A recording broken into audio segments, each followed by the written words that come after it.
रंजीत यादव सुरेंद्र यादव को जिताने के लिए क्या कर रहे हैं, क्या करेंगे? अतरी में तो हमेशा ही ललटेन जला है। लोकसभा चुनाव में लोकसभा में भी जलेगा और इस बार बहुत ज्यादा रोशनी आएगा। पूर्ण भरोसा है हमारे क्षेत्र की जनता का। भरोसा तो आप देख रहे हैं कि 95 से उन लोग भरोसा दिलाते हैं और दिखाते हैं। आप समझ लीजिए, प्रधानमंत्री जब नरेंद्र मोदी जी रोड पे आ गए तो अनंत सिंह से क्या फर्क पड़ता है। इसे तो हम नहीं बोलना चाहेंगे, लेकिन सबसे झूठा प्रधानमंत्री इस देश का और इतना बहुरूपिया। हम लोग हमेशा शुरू से ही लालटेन रहे हैं और रहेंगे। जहानाबाद लोकसभा क्षेत्र में ये पहली बार हो रहा है कि बथानी में सुरेंद्र यादव के लिए रंजीत कुमार जी वोट मांग रहे हैं।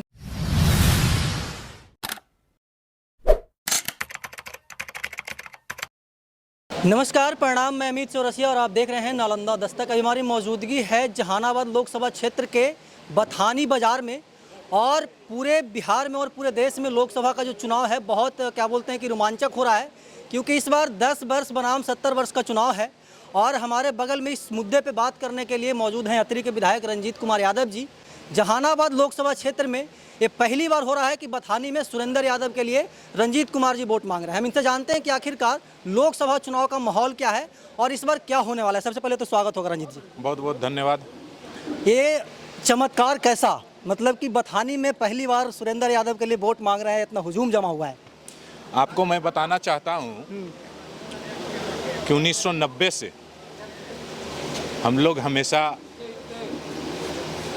जनता दल में रहे और 1996 में जब राष्ट्रीय जनता दल का गठन हुआ और हमारे राष्ट्रीय अध्यक्ष माननीय लालू प्रसाद यादव जी जब गठन किए तो हमारे 1995 से हमारे पिता माननीय श्री राजेंद्र प्रसाद यादव जी इस क्षेत्र का विधायक बने और इस क्षेत्र को विकास की तरफ अग्रसर किए। और मैं आपको बताना चाहता हूं कि हम लोग हमेशा शुरू से ही लालटेन रहे हैं और रहेंगे।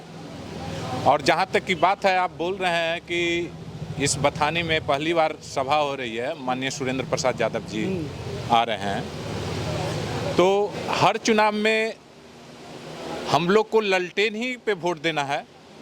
तरीका भलू के अलग हो, कभी यहाँ मीटिंग हो, कभी अतरी में मीटिंग हो, कभी मोहड़ा में मीटिंग हो, लेकिन हम लोग हमेशा ही ललटेन पे वोट दिए हैं और ललटेन को ही देते रहे हैं। और इस बार हम लोग जोर शोर से लगे हुए हैं और हमारे युवा नेता माननीय तेजस्वी प्रसाद यादव जी, पूर्व मुख्यमंत्री और देश के भविष्य, जो पूरे देश को अपने एक हेलीकॉप्टर से पूरे देश को अपने पीछे पीछे नेताओं को दौड़ा रहे हैं और पूरे देश को ये बताने की कोशिश कर रहे हैं कि हम लोग को धर्म के आधार पे नहीं, जात के आधार पे नहीं, हम लोग को विकास के आधार पे हम लोग को चयन करना है और इस देश के भविष्य को चयन करना है।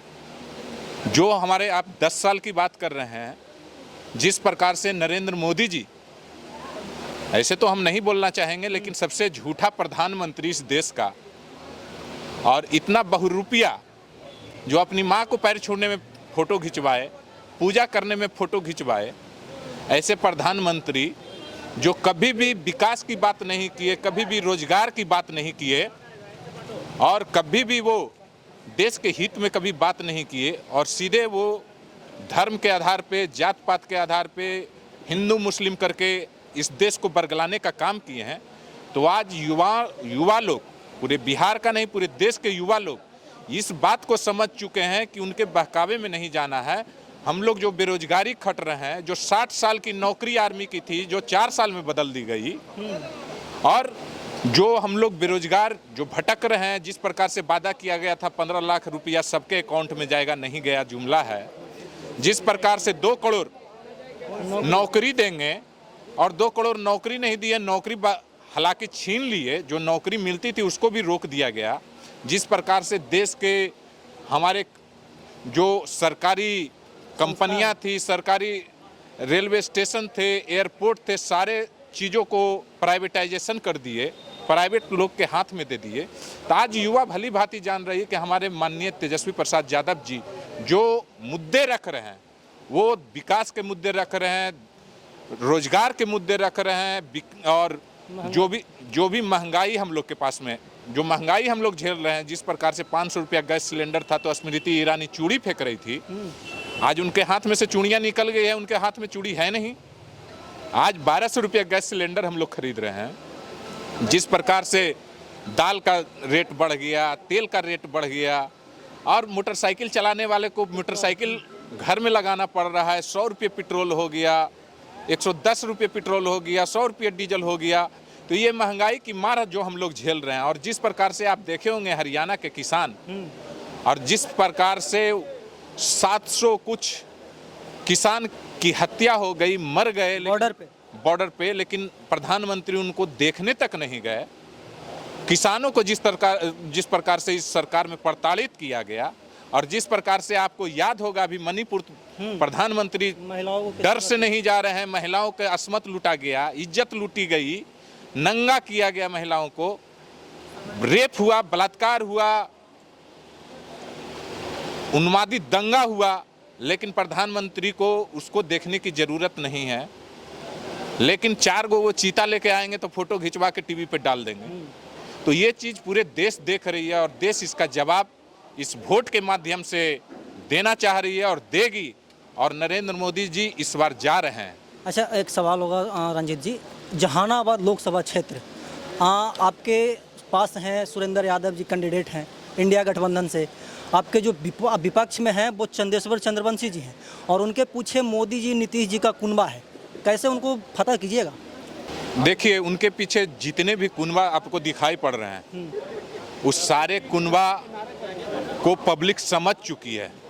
ये लोग सिर्फ झूठ और झूठ ही बोलते जा रहे हैं, और पब्लिक समझ रही है। हमारे जहाँ तक जहानाबाद की बात है, हमारे चंदेश्वर चंद्रवंशी जी, उनको बहुत उम्मीद से जहानाबाद की जनता ने जिताने का काम किया। लेकिन आप कहीं भी जाकर पूछ लीजिए, कहीं भी जाकर देख लीजिए, आपको हमारे जो 5 साल एमपी रहे उनसे कोई विकास का कार्य नहीं दिखा। और लोग ऊब चुके हैं। वो विकास छोड़िए, अगर किसी के पास में निमंत्रण भी हो तो वो निमंत्रण में भी नहीं पहुंचने का काम किए, गांव-गांव में नहीं पहुंचने का काम किए, और पब्लिक ऊब चुकी है। वैसे नेता को जिताने से जहानाबाद की जनता ने स्पष्ट कर दिया है कि कोई फायदा नहीं है। इस बार ललटेन ही ललटेन जहानाबाद में दिखाई दे रहा है। रंजीत यादव सुरेंद्र यादव को जिताने के लिए क्या कर रहे हैं, क्या करेंगे? अतरी विधानसभा आप रिकॉर्ड उठाकर देखिए। अतरी विधानसभा 2009 में 14,000 से लीड दिया, 2014 में भी लीड देने का काम किया, और 2019 में भी अतरी विधानसभा ने लीड दिया। लेकिन इस बार मुझे उम्मीद है कि इस बार अतरी विधानसभा 6 गो विधानसभा जो हम लोग के जहानाबाद संसदीय क्षेत्र में पड़ता है, सबसे आगे रहेगी, और इस बार अतरी विधानसभा का लीडिंग देखने लायक रहेगा। मतलब कि आप एकदम कंफर्म है कि इस बार अतरी में बजेगा ललटेन, जलेगा ललटेन? अतरी में तो हमेशा ही ललटेन जला है। लोकसभा चुनाव में, लोकसभा में भी जलेगा, और इस बार बहुत ज़्यादा रोशनी आएगा। पीछे कम था रोशनी, लेकिन इस बार अतरी का ललटेन का रोशनी बहुत दूर तक दिखाई देगा। युवा लोग आपके पीछे कितना है रंजीत जी? हमारे युवा लोग हमेशा हम लोग के साथ रहे, और एक युवा विधायक चुनने का काम किया। युवा लोग की ही देन है कि आज एक युवा विधायक आपके सामने विधायक बनकर बोलने का काम कर रहा है। हमारे गार्जियन लोग का आशीर्वाद है, बड़े बुजुर्गों का आशीर्वाद है, लेकिन युवा कंधा से कंधा मिलाकर साथ देने का काम कर रहे हैं, और ललटेन जलाने का काम कर रहे हैं, रोशनी दूर तक पहुंचाने का काम कर रहे हैं। राज्य स्तर के कुछ राजनीतिक पहलुओं पे बात कर लें। कल मुंगेर में चुनाव था, ठीक है, और उसके 8-10 दिन पहले आपके जो एक बहुत बड़े नेता थे, आप ही के पार्टी में थे, उनको जेल से निकाला गया। लोग बोल रहे हैं कि चुनाव प्रचार के लिए उनको निकाला गया। हम बात कर रहे हैं अनंत सिंह का, कैसे देखते हैं उसको? मैं आपको बताना चाहूँगा कि आपको याद होगी कि जो विधायक का चुनाव हुआ था, और जिस प्रकार से बेईमानी किया गया था, किन्हीं को 17 वोट से, किन्हीं को 12 वोट से, किन्हीं को 8 वोट से ज़बरदस्ती हराया गया था, उसी प्रकार से वो लोग जीतने के लिए कुछ भी करने के लिए तैयार है।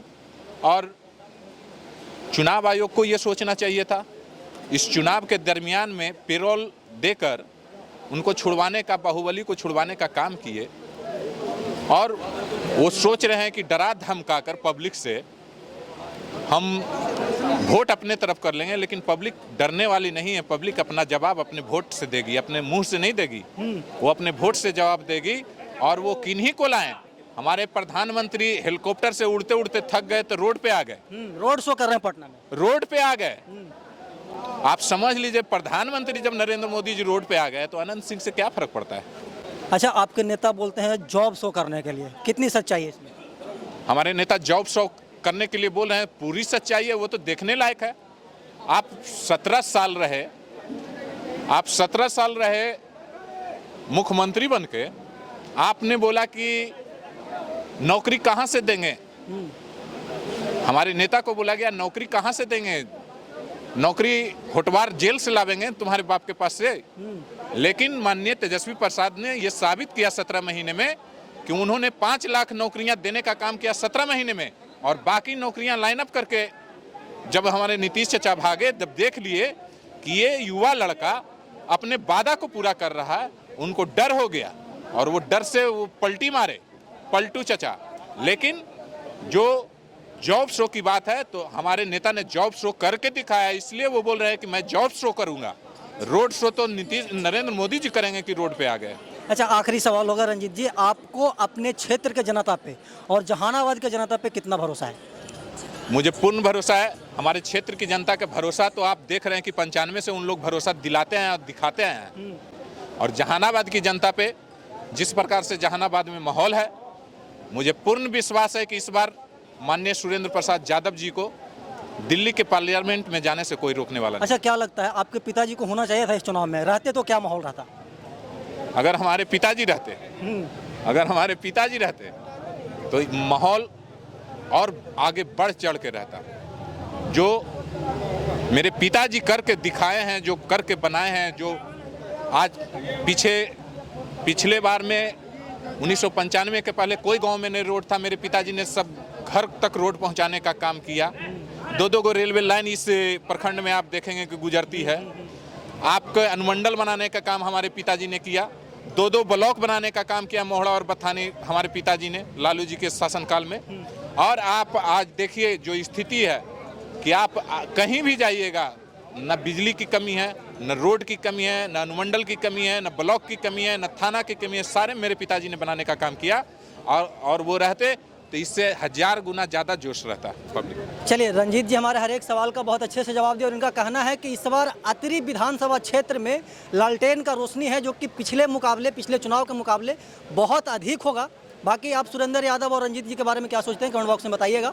हम ऐसे ही देश दुनिया की तमाम छोटी बड़ी खबरों से आपको रूबरू करवाते रहते हैं और जहानाबाद के एक एक अपडेट देखने के लिए जुड़े रहे हमारे साथ और देखते रहे नालंदा दस्तक। धन्यवाद।